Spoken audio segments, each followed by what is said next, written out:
नमस्कार, मी राजेंद्र रामचंद्र फणसे।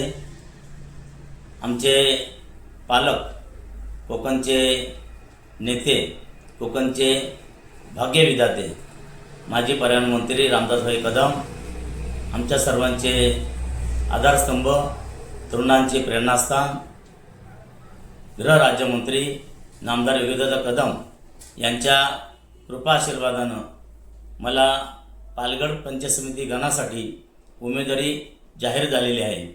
नक्कीच मी अनेक वर्ष, गेली 40 वर्ष शिवसेना या संघटनेमध्ये काम करतोय आणि त्याची पोचपावती म्हणून सन्माननीय रामदासभाई, सन्माननीय योगीदादा यांनी मला ही उमेदवारी जाहीर केलेली आहे।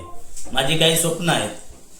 पहिलं स्वप्न असं आहे की पालघरमध्ये पालघर किल्ला आहे, त्या किल्ल्याची डागडुजी झाली पाहिजे, त्याचं संवर्धन झालं पाहिजे, त्याचं सुशोभीकरण झालं पाहिजे।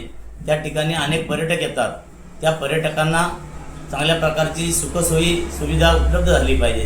त्याचबरोबर पालघरमध्ये साने गुरुजींचं जन्मस्थान आहे, ते जन्मस्थान असल्यामुळं तिथे पालघर गुरुजींच्या स्मरणार्थ भव्य दिव्य असं स्मारक उभं राहिलं पाहिजे। कारगिल शहीद तुकाराम भोईटे सोबेलीचे सुपुत्र 1999ला कारगिल युद्धामध्ये शहीद झाले, त्यांच्या स्मरणार्थ एक चांगलं भव्य दिव्य स्मारक उभं राहिलं पाहिजे।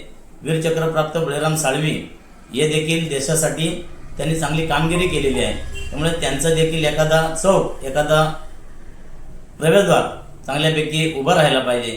त्याचबरोबर पालघरमध्ये पांडुरंग विठोबा केसरकर यांनी भारत पाकिस्तान युद्धामध्ये चांगली कामगिरी केलेली आहे आणि त्यांनी प्राणाची आहुती दिलेली आहे, त्यांचं देखील चांगल्यापैकी एखादं स्मारक उभं राहायला पाहिजे। नक्कीच या सगळ्या गोष्टींचं माझं स्वप्न आहे।